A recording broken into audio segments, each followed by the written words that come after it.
हिंदी में यूपीएससी की तैयारी से संबंधित प्रोग्राम्स को देखने के लिए सब्सक्राइब करें स्टडी IQ IAS हिंदी।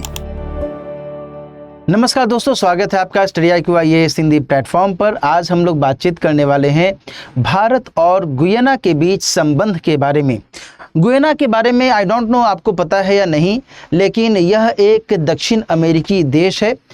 खासा तौर पर इसकी चर्चा ऐसी नहीं होती है जैसे बाकी देशों के बारे में हम लोग जानकारी प्राप्त करते हैं, सुर्खियां भी आते रहती हैं भारत का अमेरिका, फ्रांस, चीन, रूस, ब्रिटेन, इन सभी देशों के साथ जो संबंध है या फिर वहां पर जो भी हलचलें होती रहती हैं उसके बारे में हमें जानकारियां भी ऑन एन एवरेज मिलते रहती हैं। लेकिन गुयाना के बारे में ऐसा कोई खास गतिविधियां देखने को नहीं मिलती, लेकिन इसके बावजूद इसके महत्व को नकारा नहीं जा सकता है। और आज जबकि भारत के प्रधानमंत्री ने गुयाना की यात्रा की है तो ऐसे में तो इसके बारे में चर्चा और अधिक वाजिब हो जाती है। दरअसल भारत के प्रधानमंत्री महोदय ने बीते दिनों 3 देशों की यात्रा की थी, जिसमें से एक अफ्रीकी देश है नाइजीरिया, दूसरा दक्षिण अमेरिकी देश ब्राज़ील, जहां पर कि G20 शिखर सम्मेलन में उन्होंने हिस्सा लिया। वहीं तीसरे देश की यात्रा के दौरान वो गुयाना गए और इसी के कारण हम लोग आज भारत और गुयाना के बीच जो संबंध है, जो संबंध में और नयापन लाने की कोशिश की गई है, इसके बारे में बातचीत करेंगे। आपको जानकर ताज्जुब होगा कि लगभग 56-57 साल के बाद में पहली बार भारत के किसी प्रधानमंत्री की गुयाना यात्रा हुई है। और आपको ये जानकर भी ताज्जुब होगा कि गुयाना में भारतीय मूल के लगभग 40% लोग रहते हैं। और आपको ये जानकर भी ताज्जुब होगा कि गुयाना के राष्ट्रपति और उपराष्ट्रपति दोनों ही भारतीय मूल के हैं। गेटिंग इट और नॉट? तो ये सारी गतिविधियां यहाँ पर हम लोग डिस्कस करेंगे, बातचीत करेंगे और गुयाना और भारत के बीच के संपर्क को समझने की भी कोशिश करेंगे। हो सकता है आगे आने वाले किसी भी परीक्षा में आपसे इसको लेकर के सवाल भी पूछ दिया जाए। यहाँ पर मैंने 2 महत्वपूर्ण खबरों को मेंशन किया है।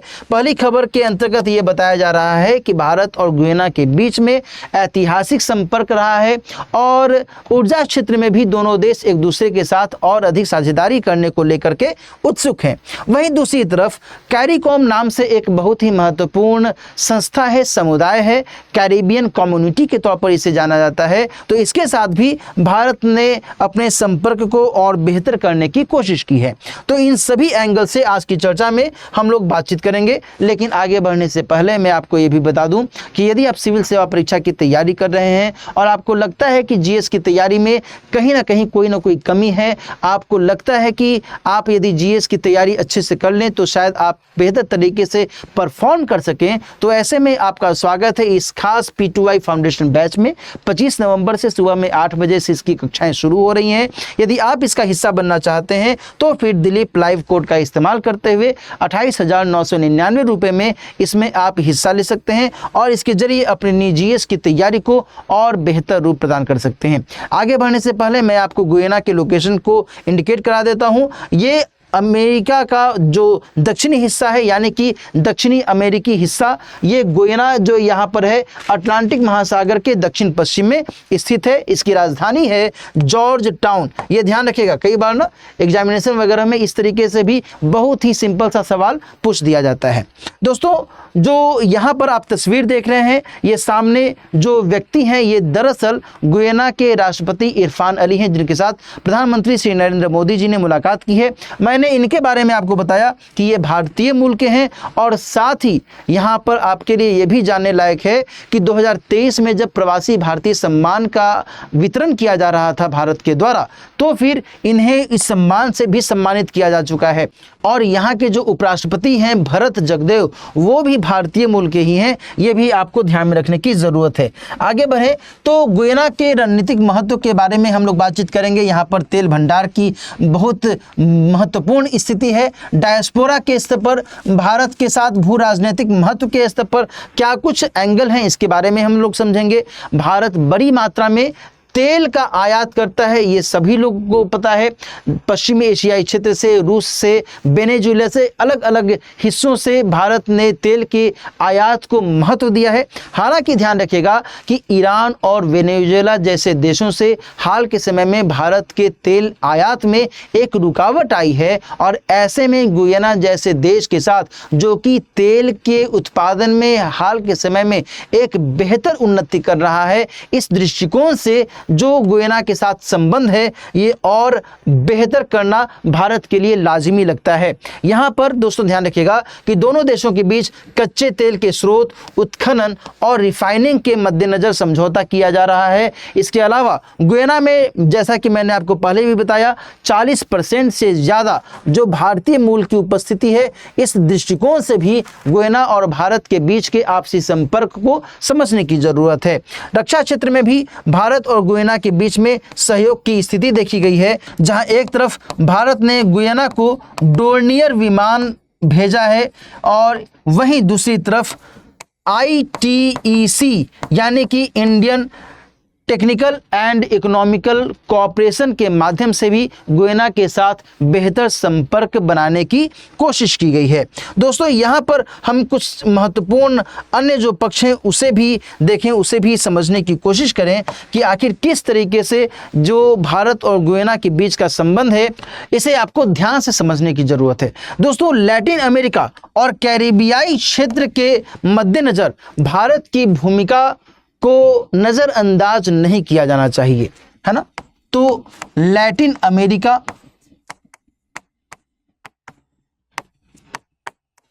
और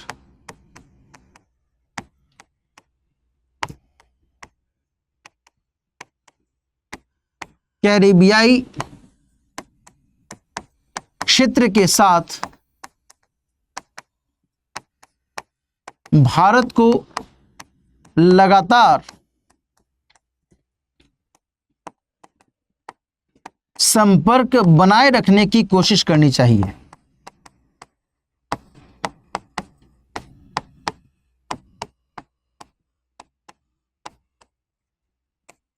कोशिश करनी चाहिए, है ना। दूसरी बात कि चीन के द्वारा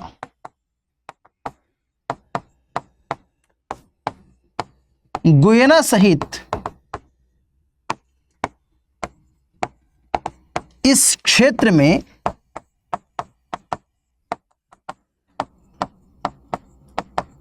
पहले से ही सक्रियता आ रही है, बात समझ में। यानी भारत के पहले से ही चीन उस पार्टिकुलर रीजन में अपना प्रभाव बनाए हुए है। गुयाना के साथ पहले से ही उसने ऊर्जा सहयोग को महत्व दिया है, वहाँ पर उसने इन्वेस्टमेंट भी किया हुआ है, निवेश भी किया हुआ है। अब जाकर के भारत का जो ONGC विदेश लिमिटेड है, उसने वहाँ पर जो तेल भंडार के उत्खनन में सहयोग है उसको लेकर के सक्रियता दिखानी शुरू कर दी है। तो ऐसे में भारत को अब और अधिक देर नहीं करने की आवश्यकता है, और इस लिहाज से गुयाना और इस पार्टिकुलर रीजन के महत्व को कम करके नहीं आंका जाना चाहिए। दोस्तों ध्यान रखिएगा कि भारत के प्रधानमंत्री महोदय ने जब इस समय गुयाना की यात्रा की तो उनकी कैरिकॉम के साथ भी वार्ता हुई। कैरिकॉम के साथ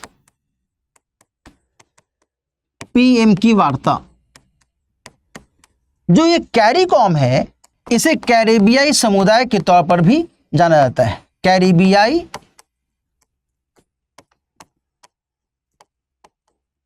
समुदाय। वार्ता के दौरान उन्होंने विभिन्न अलग अलग क्षेत्रों में एक दूसरे के साथ सहयोग करने पर बातचीत की, जैसे कि कृषि, खाद्य प्रसंस्करण या खाद्य सुरक्षा, नहीं, खाद्य सुरक्षा, स्वास्थ्य, दवा क्षेत्र, है ना। इन सभी के मद्देनजर विज्ञान, नवाचार यानी इनोवेशन के स्तर पर, इन सभी के मद्देनजर उन्होंने वार्ता की। साथ ही कैरिकॉम को उन्होंने एक विशेष संबोधन से भी नवाजा। CARICOM है ना, जो C है इसे कैपेसिटी बिल्डिंग के तौर पर संकेतित किया गया।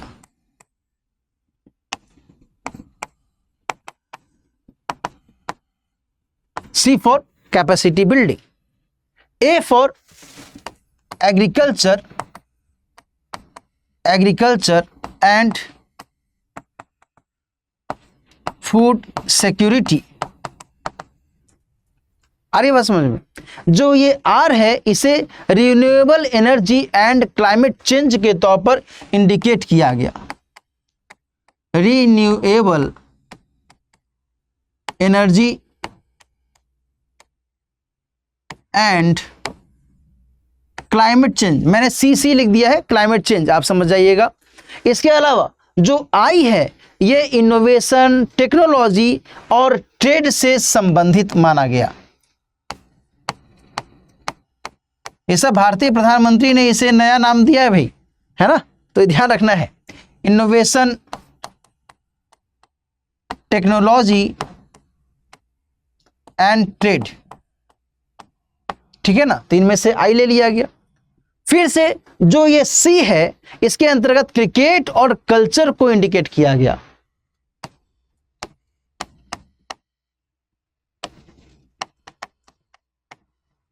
क्रिकेट एंड कल्चर, और वहीं जो O है वो ओशन इकोनॉमी यानी कि समुद्री अर्थव्यवस्था से जोड़ा गया। इसे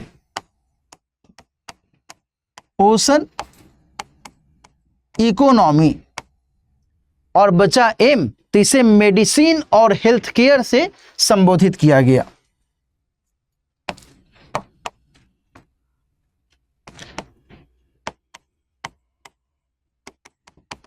मेडिसिन प्लस हेल्थ केयर, है ना। इसको थोड़ा सा मैं और स्पष्ट कर दूं, HEALTH, हेल्थ केयर, इससे इसे संबोधित किया गया। तो आप समझ सकते हैं ना कैरिकॉम को कितने ज्यादा डाइवर्स व्यू में प्रधानमंत्री ने पेश किया। तो इस लिहाज से उन्होंने ये कहा कि देखिए भाई, हमें 5T को लेकर के एक दूसरे के साथ सहयोग करने की जरूरत है। ये सब बातें भारतीय प्रधानमंत्री ने कैरिकॉम के साथ वार्ता के दौरान की हैं, है ना। 5T के स्तर पर सहयोग की अपेक्षा, ठीक है ना। अब ये 5T क्या है साहब? ट्रेड, टेक्नोलॉजी, टूरिज्म, टैलेंट और ट्रेडिशन।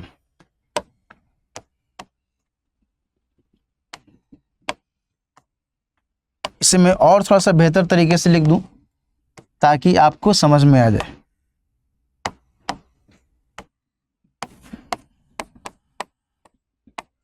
इसे मैं अंग्रेजी में इसलिए लिख रहा हूं क्योंकि इसको अंग्रेजी में ही तो एक्रोनाइम के तौर पर इंडिकेट किया गया है कि नहीं, तो आप भी वैसे ही समझिएगा। ट्रेड, टेक्नोलॉजी, शिकायत नहीं करनी है कि सर आप अंग्रेजी में क्यों लिख रहे हैं, है कि नहीं। टूरिज्म, टैलेंट,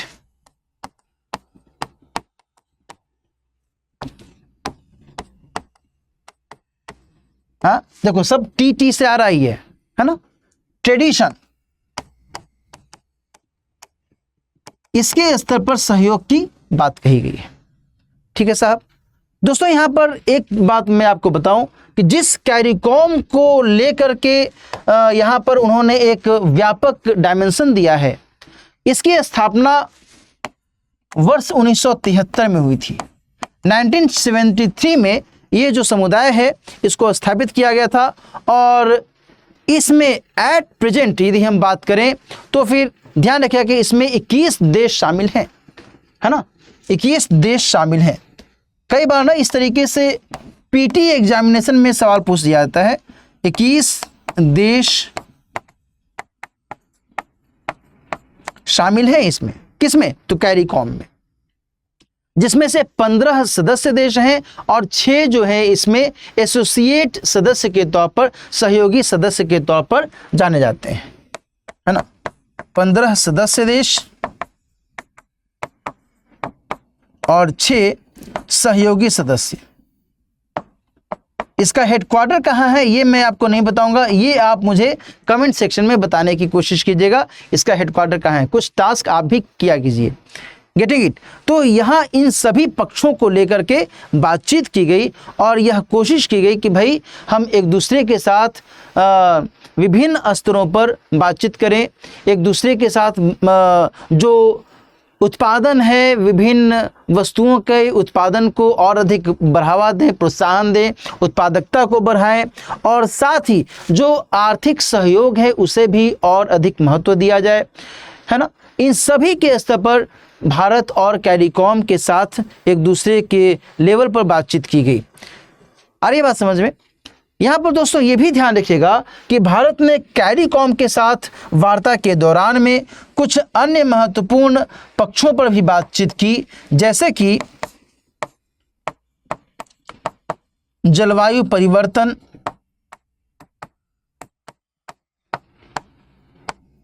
समुद्री जल स्तर में लगातार वृद्धि, है ना। ये सब बहुत ही इंपॉर्टेंट फैक्ट्स हैं। इसके अलावा जो चरम मौसमीय घटनाएं हैं, इन सभी विषय वस्तुओं पर बातचीत की गई और जो भी वाजिब विकल्प है उसको लेकर के सहयोग करने की भी रजामंदी दर्शाई गई है, गेटिंग इट। तो यहाँ पर इन सभी पक्षों को ध्यान में रखने की आवश्यकता है। और तो यहाँ पर मैं लिख सकता हूँ कि जलवायु परिवर्तन, समुद्री जल स्तर में लगातार वृद्धि, चरम मौसमी घटनाएं आदि विषयों पर